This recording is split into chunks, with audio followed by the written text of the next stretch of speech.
we all set? Welcome, everybody, to the July 14th meeting of the Commission on Aging Well. I'd like to call the meeting to order.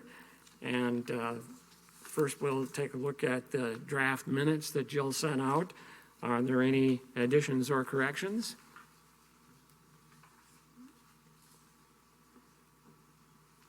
If not, do I hear a motion for approval? Second. Barbara seconded. Okay, all in favor? Aye. Aye. Opposed? Passed. Okay, there are no people for public appearances, so we'll move on to our first agenda item, which is the Code of Conduct Policy. All right, I think you all have copies of that. And we did this several years ago, and just in light of just the world that we're living in right now, I just felt like it was important to include a little bit more definition about bringing in a weapon. And so I just, as you can see, I'm looking for it, the red line is just adding at the bottom, bringing any type of weapon into the building. Because before we just had threatening or intimidating behavior or language, including the brandishing of a weapon. So I just wanted to make that clearer. So that's just language I put in there, so I just wanted your input on that. And any other updates too. It's been a while since we've looked at this. I can tell you over the years it's come in handy. I have done written warnings for people. It really gives me a nice stepping stone to let people know what's going to happen. And in all my years, which is a lot, we've only really asked 2 people not to return to the senior center for behavior that was really just inappropriate and unacceptable. And there's been moments that, you know, one particular person has asked to come back after a year or so, and we'll give them a trial. I could never banish anyone forever, but it certainly sends the message that, you know, if and when we allow you to come back, these behaviors that you left or that you were asked to not come back won't be tolerated. And usually it works. It hasn't been an issue at all. But my main thing was to talk about weapons and how we protect ourselves. And so open to discussion. Jill, I had a thought. Sometimes I drift back to my mother in her later years when she had dementia and all sorts of other things going on. And she would behave, not appropriately and shout, and it wasn't, am I on here? Yeah. Okay. And I'm just wondering if something needs to be baked into this that acknowledges that some outbursts are the result of dementia or maybe a side effect of medication that the senior center acknowledges, and we would try to help in that area rather than just giving them warnings and kicking them out. Or Right. am I making sense? Oh, yeah, for sure. I think that's really appropriate, and I don't think there's anything wrong with adding a sentence about, if your behavior is due to, a medical condition or a diagnosis of, a mental health or dementia, that we certainly would work with, that client or that family to try to, act, That's definitely. a good point, and I think that when we write that in, saying something to the effect that the senior center is a dementia-friendly organization, because for all the work that Mandy did, actually state that, and we are very aware of problems that may occur and are sensitive to. And mental illness too. And so. Is there a disclaimer that has that, like a discrimination one? I mean, where you have something already written up? A lot of times that's put on. Yeah, I would look at the city policy for a larger disclaimer, but this is the closest we come to that. And we never did pass, and you and maybe Barbara, remember we did this sort of behavior we had a situation, so we had a different policy that I don't think we ever finally approved, but we had a situation where clients were coming in that needed help, assistance to go to the bathroom. They couldn't get up and get their own lunch. And it was a little uncomfortable because while we certainly support everybody, we don't have the capacity to help people with, their IADLs, their instrumental activities of daily living, or their activities of daily living, which would be, help with going to the bathroom. So we did start that, and I looked at that, and I didn't want to bring it today, but I want to kind of look back at that. To just kind of offer some parameters to families. We're not an adult daycare. We can't staff that way. And even if it was, say, a client that had mental health or dementia and they had a lot of outbursts, or they need a lot of redirecting, or they wander, which we've had that, and that's really dangerous, that we ask that individual's family to provide a caregiver or a support person when they come to the senior center. So that's all encompassed in a different one, but I still feel like it's appropriate to put a sentence in the code of conduct that kind of behavior, that we will accept it as long as, we can work with them to, keep it at a minimum, or they have a caregiver support staff with them or something like that. But sort of Jill? two different policies. Why don't you just add a statement, while the senior center is a dementia-friendly site, comma, negative conduct includes, or, something to the effect that while we do acknowledge that there can be some challenging behavior, there is still a definition of negative behavior which will not be tolerated. So just a brief statement, clause maybe at the beginning of that last sentence, I Sure. think would do it. Sure. Okay. I just want to add to that because you are putting potentially other clients in danger. Right. If there are outbursts. And, Oh, yeah. And I know an example of one of my friend's fathers, when he had dementia, he did get violent. Mm-hmm.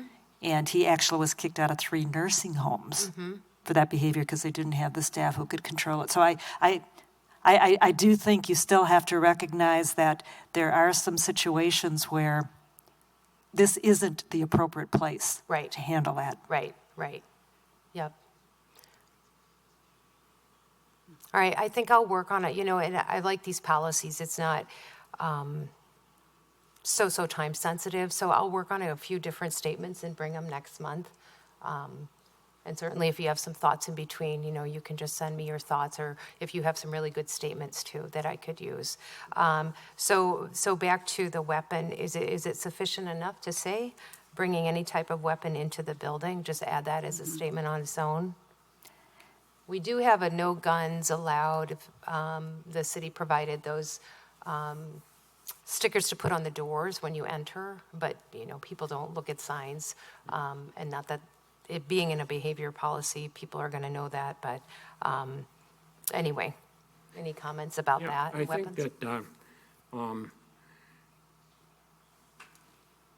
that is good, with the recognition that in some situations, there might be exceptions. For example, let's say the men's group was, somebody was showing his World War II collection of Japanese swords or something.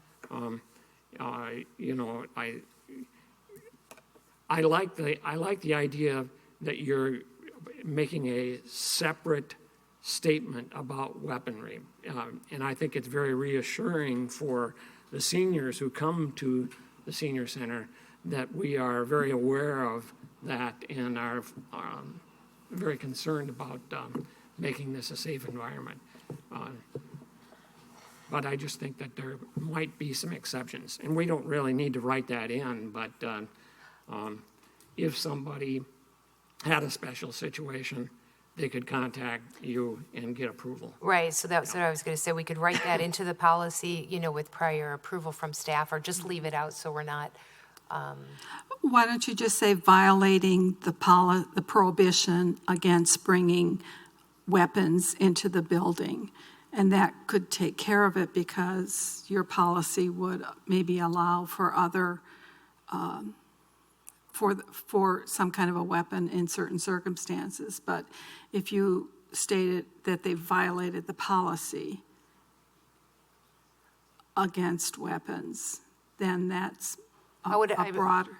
I understand what you're saying, but I'm not sure how I write it at that, as a bullet point. I just say violating violating the prohibition or the policy against, regarding weapons, bringing weapons into the building. But then, I guess it's referring to a policy, and that policy is whose? Yours, right? Or, But that, That's what we're writing. yeah, so it's kind of but confusing. don't you to have a me. separate weapons policy? No, this is it. Yeah, I'm sorry. That's what I was like. It sounds like I have another policy somewhere, but I don't. You know, the state, like the city, the state, like Yeah. municipal governments can say you can't bring a weapon in. Right. So that's what I was referring to, like we have a little sticker somewhere, but we don't have a written policy. I don't Does know the if city? I don't know, actually. I don't know. I would think I they don't think might. they do. I think they just have the signs, no guns allowed, and that's it. Yeah. But then I feel like I would have to make that policy available somewhere as well within here. But go ahead, Linda. I had the same thought regarding the comment you made about the men's group, because there are people who lawfully, legally have guns, and you might show your collection, or the way this is worded, yesterday when I did my meditation class and I used the arrow as Yeah. an example, I As a was in weapon. violation, yeah. Yeah. Couldn't you just do something with prior approval That's what from I the was director for special circumstances, and then that kind Special, of if covers? it's a collection or. Yeah. Yeah. I mean, I don't think we're going to open up the floodgates.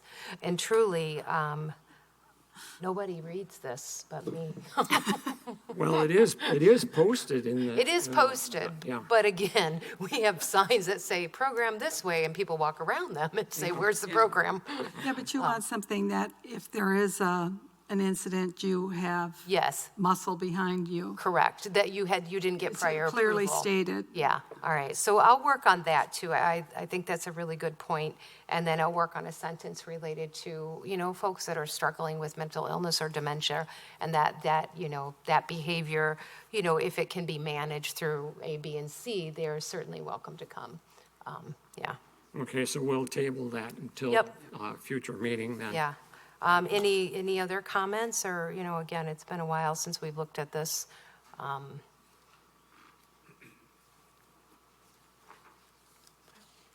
Okay. Let's move on to service animals then. So this came about because a few months back, we did have a client that really struggles with mental illness that began bringing her very small dog in. And, there's a difference between service animals and support animals. Service animals, are regulated, they're trained, but therapy and emotional support animals aren't. And, how do you tell one person you can and one person you can't? And so I looked at some other senior center policies and came up with this. So this definitely is a draft. I'm not opposed to having pets at the senior center. We've never really had an issue with it. This woman that was bringing her really small dog, the other participants loved it. I mean, fell in love. And it brought because initially I was like, oh, this is a bad thing. I am opening the floodgates. And, but then when I saw other folks responding and how much they enjoyed this pet, I started to think like, oh, that is really nice. But then there's a lot of other things to consider. And so this is a first stab at something that I do really want to have some guidelines. This dog is being trained. It's a new home-delivered meal driver, and they brought in, it wasn't a lab, it's like a sheepdog or something, who's being trained to be a service animal. It is just adorable. So that dog was in. But anyway, so open to, again, any discussion or input on this sort of policy.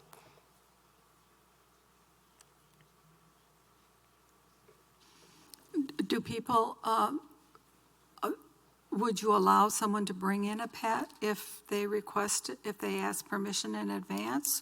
Or are you wanting to limit it only to service animals? No, I think that I would. I have therapy animals must have prior approval before they are allowed in the building. So therefore, I don't want to make it real subjective, like, oh, your pet is cute and yours isn't, so I'd prefer, or I don't really like cats, so you can't come in,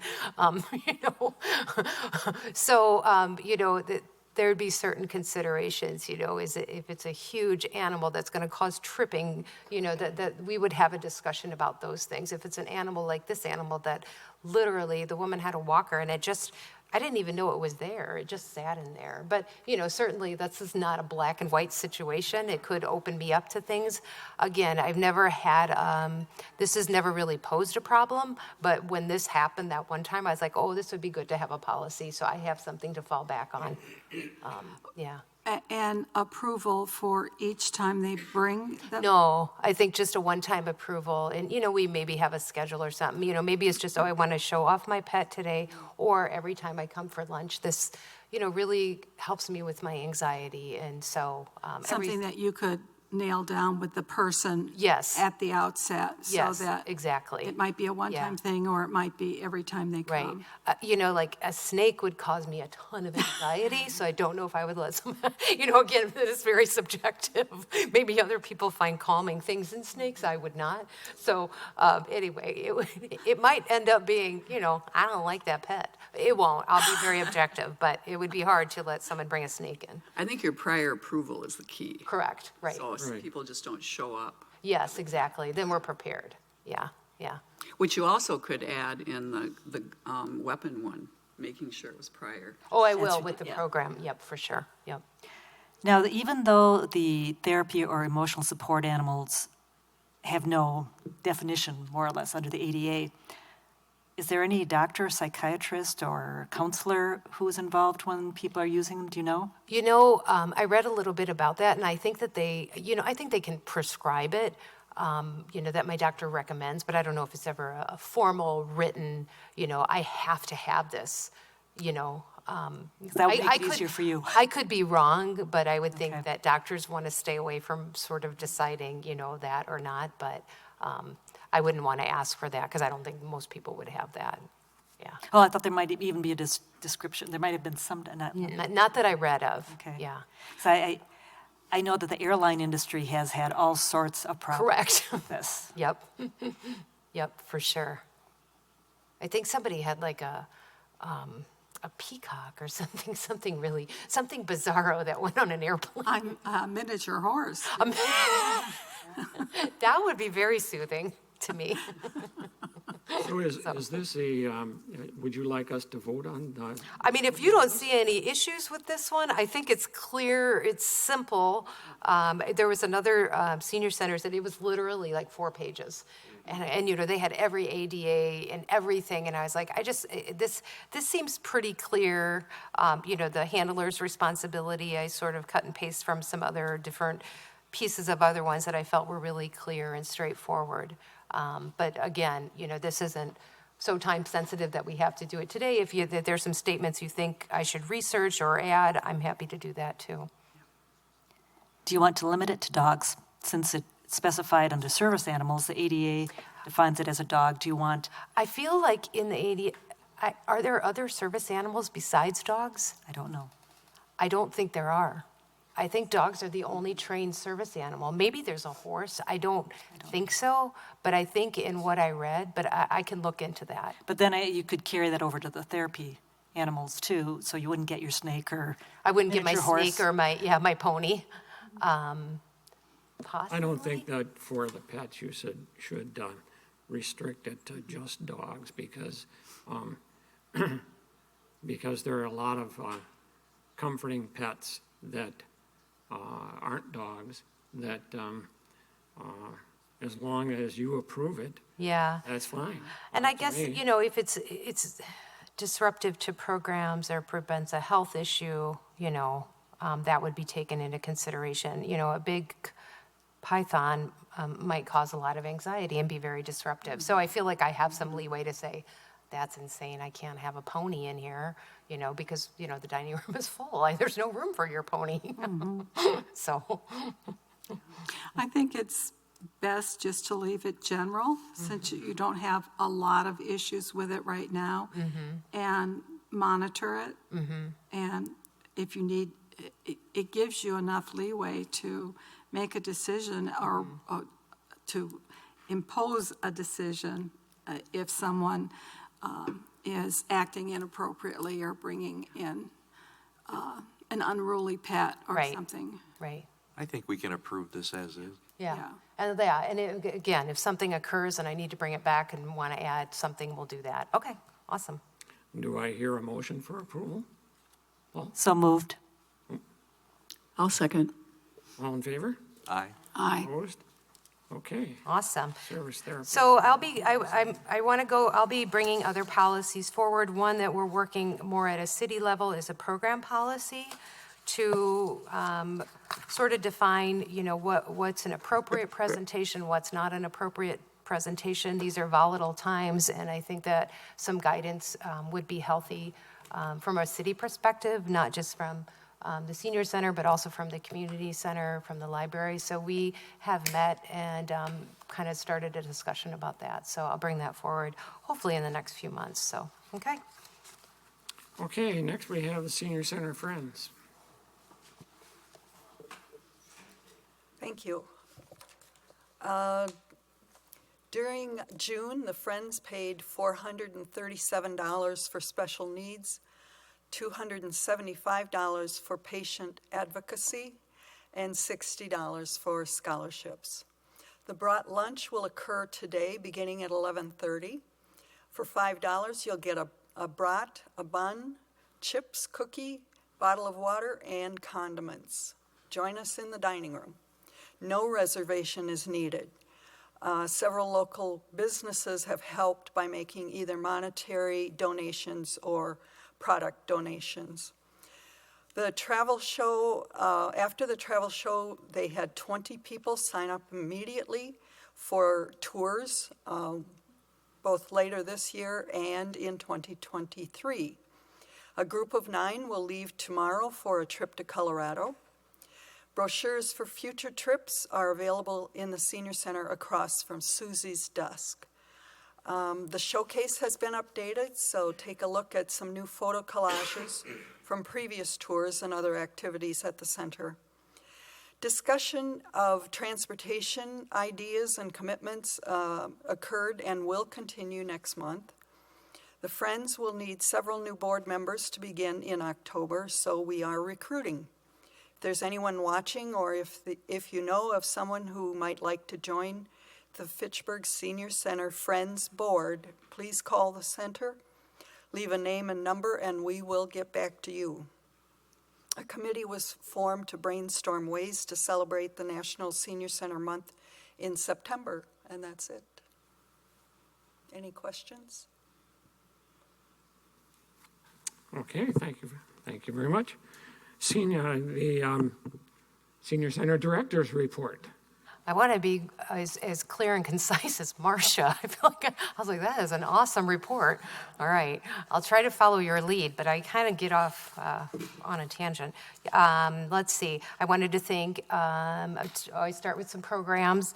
Linda has so graciously volunteered her time to teach a yoga and meditation class, and so that started yesterday. Yoga's outside in the morning, meditation follows, and I think it's a 6-week series.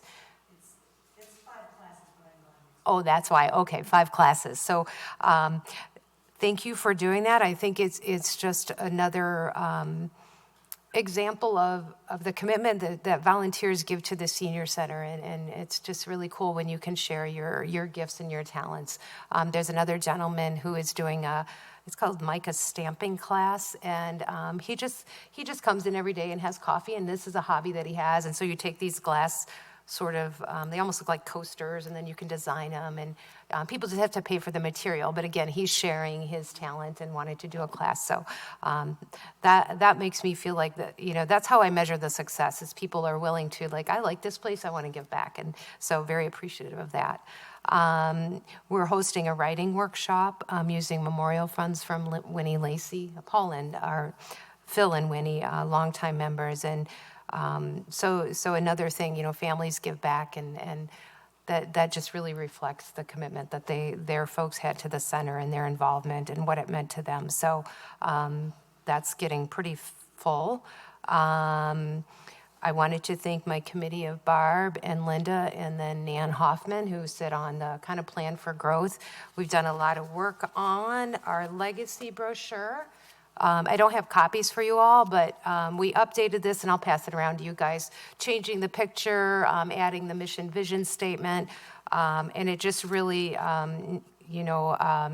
reflects our marketing brochure and kind of keeping it across the board. And so I think we have our final done. And so once I give them the okay, we can start printing these. So thank you guys for your input on this wonderful legacy fund brochure.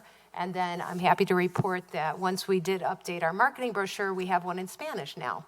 And so we have our first Spanish marketing brochure, so that will be going to the printer very soon, very timely as we do more outreach to town of Madison. So again, just appreciate you guys' input on that, and we'll keep moving forward.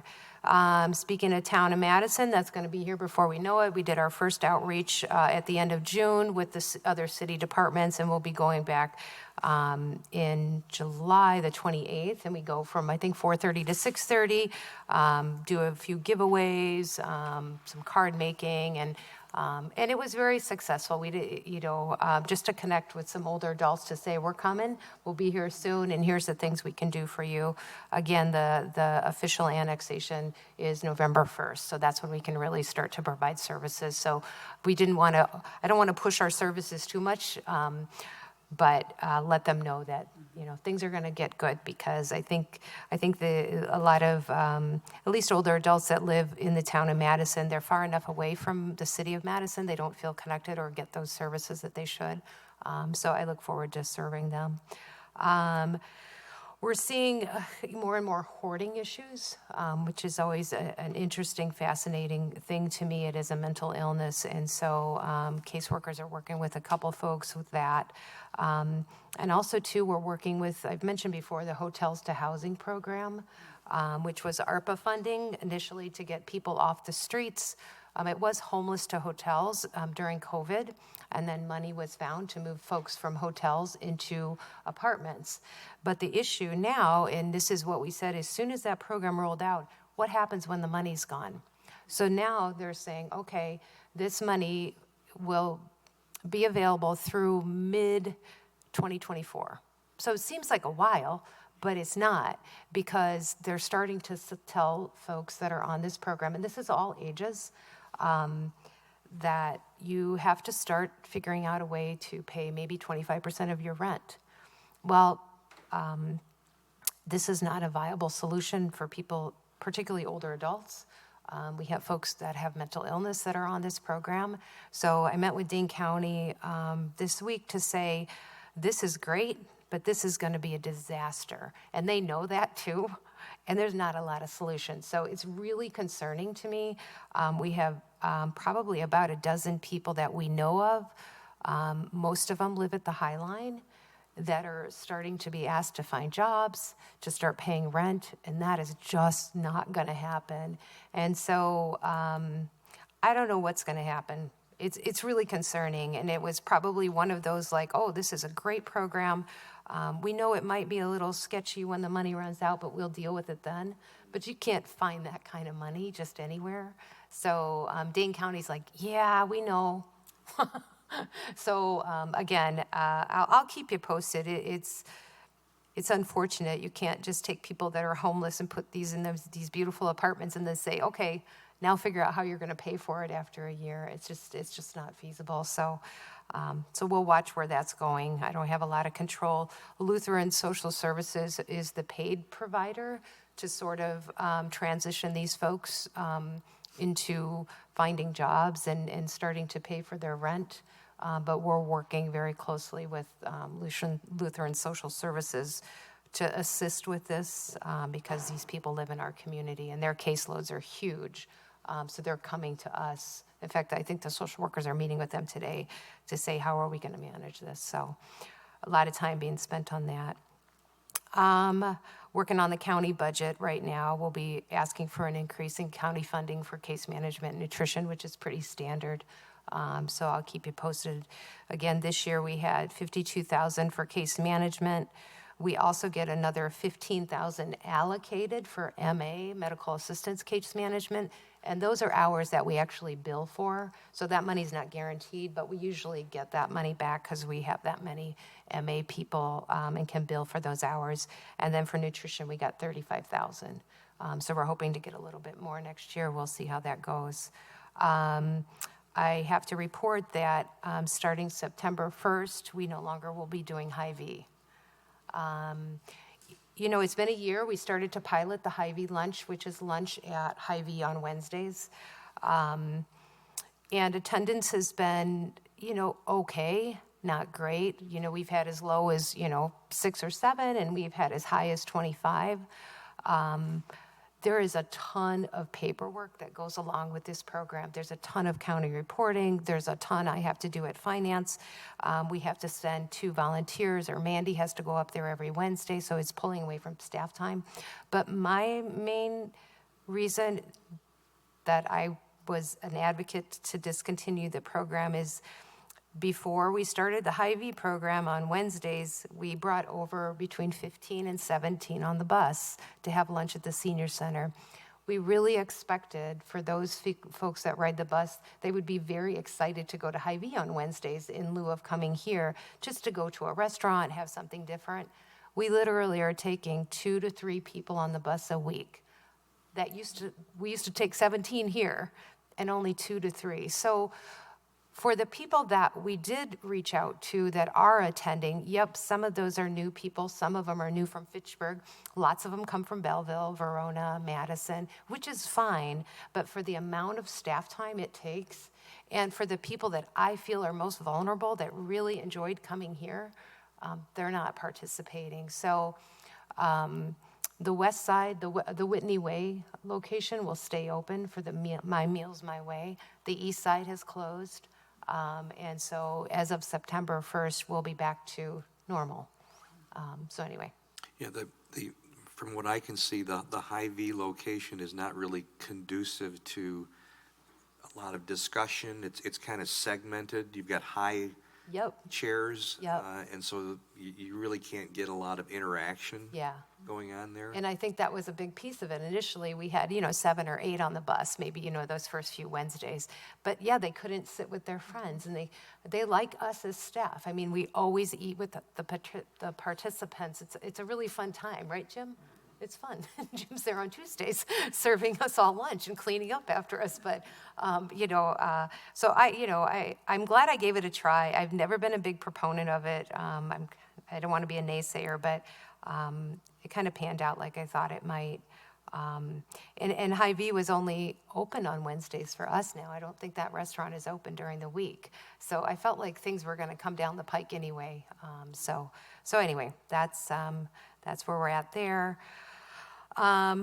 Let's see, very quickly. I know Barb and Linda and I talked a lot about this when we were doing our legacy brochure about being able to do online donations, being able to do payments online. This is a big issue. This is a big, big issue for our department. The city does not have a mechanism that I can use, nothing simple like an Apple Pay or a PayPal or, I can have a credit card machine downstairs, or you can call in. There is a fee. So lo and behold, at the department head yesterday, they said they were rolling out a new city accounting software that might satisfy our needs. So before I get the commission behind this to write a letter to say we really need to get moving on this, we'll take a peek and see what that does. Because they did give me an online button for donations, and if you look at it, it's technically the same way you would pay your utility bill, so it's super confusing. They can't design it so it looks just like it's just the senior center one. It's unfortunate as we do this capital campaign that I'm not going to have a great mechanism for people to do online donations, but maybe there's a workaround somewhere. I'll see. City budget. That's due in a couple weeks. I've been working on that.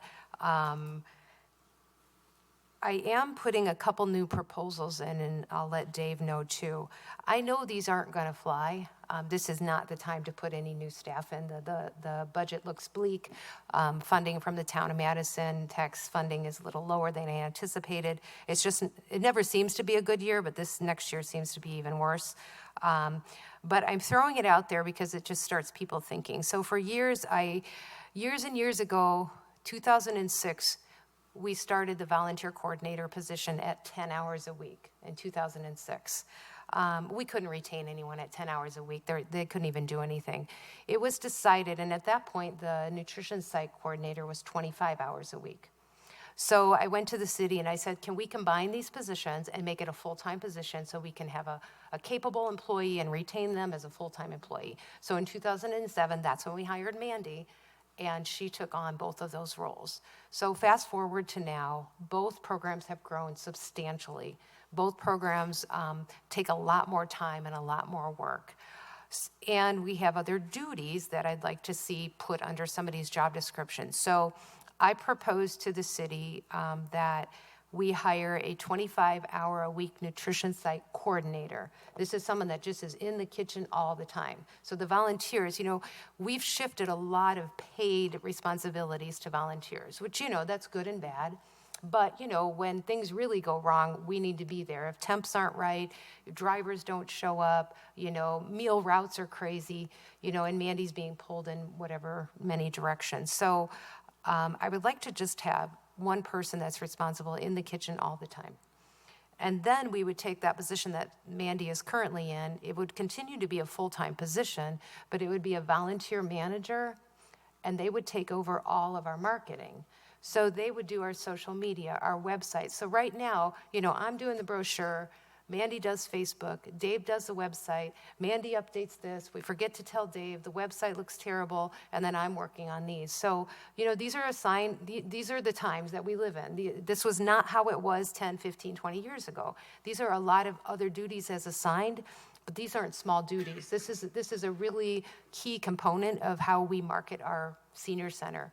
And so that was my proposal. That will be my proposal in my city budget to make those changes. So again, I doubt they will go through, but at least it's going to plant some seeds, I hope. So that's what you'll see in that. Transportation, unfortunately, Andrew's last day was this week. I think yesterday, our transportation engineer, who I was working so closely with, and he was wonderful, and I wish him well. I think he's going to the UW. I think they're looking at hiring someone very soon, but Anna Bizak, who used to be the transportation engineer years and years ago, just got hired as the assistant public works director. And so she is back, and she knows a ton about transportation. She went through the shuttle that we had before. So hopefully I can meet with her and we can continue to make transportation a priority, but just a little setback for now. But they did put the bus in the budget for 2024, a shuttle bus. So we just got to see how we can use that for us and the city. And then lastly, let's see. Oh, and then we're working with the city's bike committee. We're going to do some bicycle programs, bike safety, routes, that kind of stuff. Dave's working with Steve Arnold. And then I had a discussion with Andy Potts, who used to sit on city council, and he's very interested in, it's called Cycling Without Age. And this is a program that's been around for a while, probably 7 years. And it's kind of like a rickshaw. Somebody pedals the bike, and then two seniors or older adults ride in it. And the intention was to get people out, in nature. And at first I'm like, that's a lot, that's some heavy pedaling. This is dangerous. 6 years ago, we don't really have a lot of side streets, and we were doing the golf cart rides at that point. So I said, we're good, I don't want to do this. So then Andy called and said, what do you think about this? And I was like, well, these are my concerns. And he said, well, the bikes are electric now. And I was like, oh, that's a whole different ballgame. Then I said, listen, if we could get somebody, another volunteer, to use that thing to shuttle people up and down the High Line. It's only a mile, and that electric bike, and they could bring them back and forth. So that got my attention. So that might be my supplemental transportation in the summer, bringing two people in there. And I already have a very interested volunteer. I really do. So I'll be talking to them in a few weeks about that. So anyway, I want to get a charging station down here because they're bringing electric bikes too to Fitchburg. Those B-cycle, or yeah. So that's kind of exciting too. And then Limerick's opening in September, right down the road. Hopefully, we'll be doing a program with them in August to kind of just do a showing of what their apartments look like. They're beautiful, they're affordable. The luxury housing, the Quarry Ridge up by Target. I think the social workers are going over there for sort of a community fair at the end of this month. But I think that one's almost open if it's not open now. And then Jim was asking about some construction on Chapel Valley by McKee Park, which is going to be assisted living and memory care in Fitchburg. So I'm not sure who the developer is. And then I haven't heard too much about River Song, which is over in Uptown. I think it's going to be a year or so, but they're looking at the kind of graduated level of care over there. So, and then Novation Commons in town of Madison will be ours in November. Okay. See, not as succinct as Marcia. I'm really working on it, though. Okay, I want to talk a little bit about the patio, too. Because I talk so much, I never know who I talk to. Paul I talked to, and Donna, because they agreed to sort of let me bounce ideas and kind of give me some guidance on that patio. So initially we said, all right, 10,000 out of legacy, 10,000 commitment from the friends, and then we'll raise 10,000. And then as time went on, that patio, it's always on my mind, and then I'm looking again, and it's kind of sunny out there, and I was like, gosh, maybe we should look at the shade structure. And then said, wouldn't it be fun to have a gas fireplace? And then we wanted the lights. And so I keep getting more quotes, and the cost keeps going up. But I'm trying to think far down the road. Let's build it right the first time. So I circled back because the shade structure was always in my thoughts, and it was so expensive. I was like, I can't do this. But I circled back to that gentleman to look at what that might cost. So I'm going to show you a couple pictures if I can share my screen here. So first, this is not sharing. Hold on. Yeah, I'm not the best at this. Okay, here we go. Aw. I opened all of these up so I could be so prepared. Hold on.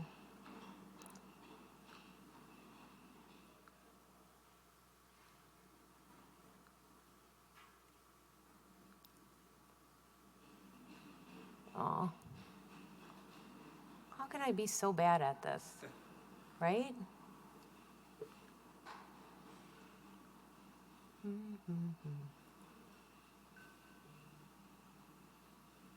I'm sorry, you guys. I really was super organized.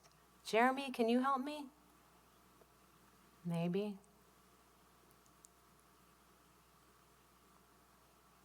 It's got all these dumb ones. Yeah. I really want to show you the structure too. So hold on. Let me just try again. I can see it. Hold on. So I can tell you the shade structure with the install and everything was like $35,000. Make sense? Seemed like a lot to me, but oh, good. Can you help me? I had it down as a PDF, but now it's gone. Let me just see if I can find it. I'm just going to go back to the folder. Is that okay? Yeah. All right. Find it and then go back to Zoom. Yeah. Thanks, Jeremy. Having a good meeting? We were until I mucked this up. Marcia wouldn't have. While we're waiting, our men's group met out on the current patio Tuesday, and the shade was an issue as the Hold on. as the sun swung around to the west. We kept moving the chairs over further and further until they were back into the grass. Oh, interesting. There we go. Well, hold on, just stay here one second. Yep, No. I'll Okay. sit over here. Thanks. All right. Okay, so here's a colored patio. So far to here. That's the walk up. So if you parked in the driveway, you'd be walking up this sidewalk here, and then you would run into the building right there. There's a maroon bench right there. And then right here, and then actually we have all our patio furniture sitting there on that concrete right now. So the goal is to extend that patio out this way, and this is kind of the patio here. We want to seat about, I think it's 2, 4, 6, 8, 10, 12, 14, 18. And then this is just some of the landscaping. So and then these here are trees that we can retain, according to Public Works, they thought. There's a retaining wall right here because that land definitely swoops down, and so we'd have to do probably some kind of drainage and retaining pond. There's electric right here that we can tap into to bring lights over here. And then we did have Pertzborn come out, and we can do gas too. That wouldn't add a ton of cost. So that's kind of what the proposed patio looks like. It's hard to get a design. I can't really pay, well, until we really know what we want, I should say. And I keep changing my mind. But this was just very generously donated from Gancher's after I talked to him about what we wanted. If we were to put a shade structure, most likely it would go here against the building. We couldn't do anything here without taking those trees down, I don't think. Certainly this doesn't have to be rounded. We kind of scooped the patio to end here because these two spaces are windows that look into that classroom. So we didn't really want to have something butting up against those windows. So that's why that kind of circles back in that way. And I kind of like the design. I think it's I don't know, it's very pleasant. So, okay, now I want to share something else. Let me get my assistant here. All right, so open the other one? Yep. Okay. Let's see. And that is, the trellis, yeah. So I'm going to show you the trellis that I liked. There it is. Thanks, Jeremy, so much. I'm so embarrassed. There it is. Okay. So this is the trellis. It doesn't look like much, but in the magazine or the brochure, it's really beautiful. We could do this structure for about 20-some thousand. This top piece here, the cutouts are like leaves. It's very organic looking. I think it's really attractive. I feel like this is something that ProMega would support because they're all about incorporating nature into designs, and because they have to do architectural review, they might like that. But that darn thing on the top, bumped up the price about $16,000 just for that little thing there. You can see the patio is 10 by 18. So the width of that patio where we showed you before it hit the window is about 10 feet. So it kind of fit there and just kind of bow out a little bit. So that is the shade structure. So looking at all of that, yeah. That does not look like you could take much of a snow load out of that. Yeah, that's a good question. I'll ask him. They do a lot in Wisconsin, so I'll ask him. Yeah. That would be terrible if it all slid off the big roof up top and then just crushed our patio. That's a good point, Jim. So anyway, that's kind of what I'm thinking. And then after determining we needed a lot more money and there's a lot of work to be done, I had connected with a social media person, marketing firm here in Fitchburg, and talked to him about could he help me do a marketing sort of a fundraising campaign. So he forwarded me a proposal for $2,000, and he would take care of doing all of the marketing brochures, the media contacts, the write-ups, and a lot of the outreach and stuff. So I'm looking at probably taking up that proposal because I don't know if I have the time, nor do I have the expertise to do this on my own. And I think that with our fundraising, we can go ahead and cover those costs as well. So I guess, Paul and Donna are my kind of go-tos, and they gave me their feedback, but I would like the feedback of the commission as well.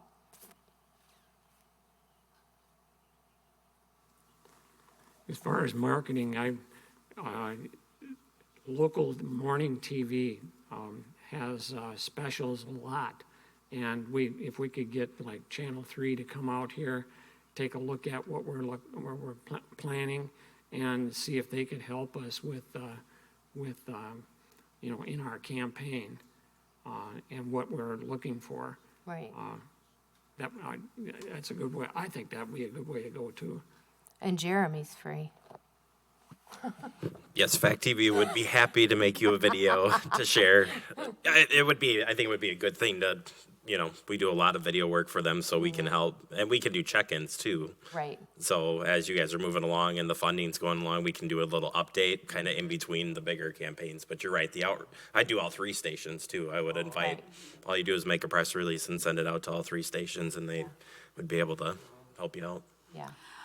I think the $2,000 could be added to the capital campaign, correct? So that would be covered in the funds that you would raise. Yeah. And that would allow you to outsource that whole coordination and control of it and making all those arrangements. And I think that would be a really Yeah, I think the design of the brochures and just the stuff we put out there, to me, is valuable enough. I can make flyers or, take this conceptual drawing, but I think if they can do a lot of that piece in their professional way, and then we work, Jeremy, I don't need anyone but Jeremy because he's so awesome.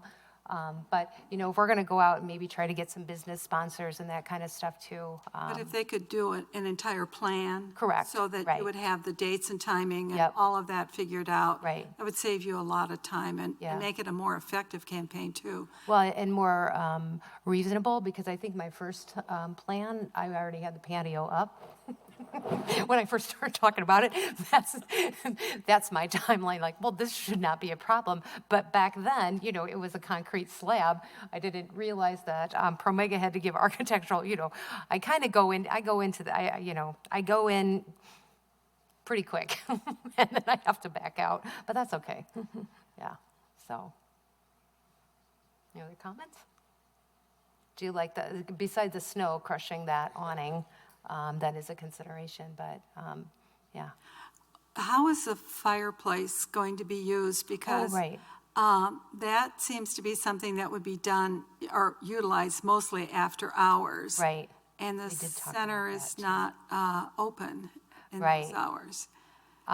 Yeah, that's a good point. We did talk about that. I think we can do more after hours stuff.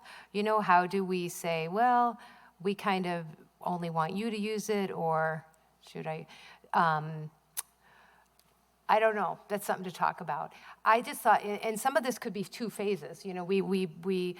We do the pilings for the trellis. We run the gas lines just in case, we don't have to do that. And it really wasn't a fire pit for warming. It was for aesthetics. It was, like you see outside, and, they're beautiful little marble, whatever, rocks or just glass rocks. And, but yeah, you could have a cold fall morning that we could turn it on. We would just have to make sure that we regulated that.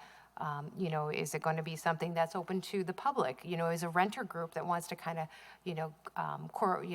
gather out there, and can they use it? And that's stuff we would have to talk about. So not really a necessity. Yeah.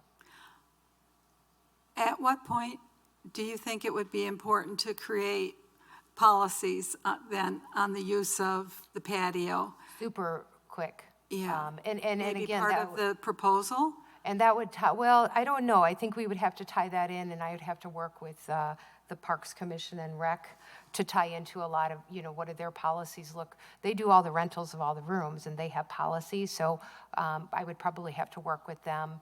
If indeed, I can't imagine, nor do I feel it would be appropriate to say, oh, it's senior center use only. I don't think that's appropriate. I think this is a community center for all. I don't feel like it would be overused, but we would have to reserve it. I don't want groups just showing up and then some other, if it gets to that point that maybe it's a reservation, but you can only reserve it for these and these times. Otherwise, kind of like the rooms downstairs. Those are senior center rooms from 8 to 4. Those are allocated to us. We don't have to use them. But when we move our programs upstairs, we have to go through rec to book those rooms. Now, they pretty much assume we're going to have them, and that much time has gone by. But I think we would have to say, well, the senior center really did all the fundraising. We're going to allocate this time to them. And then if a group, so the men's group wants to meet out there, that's theirs.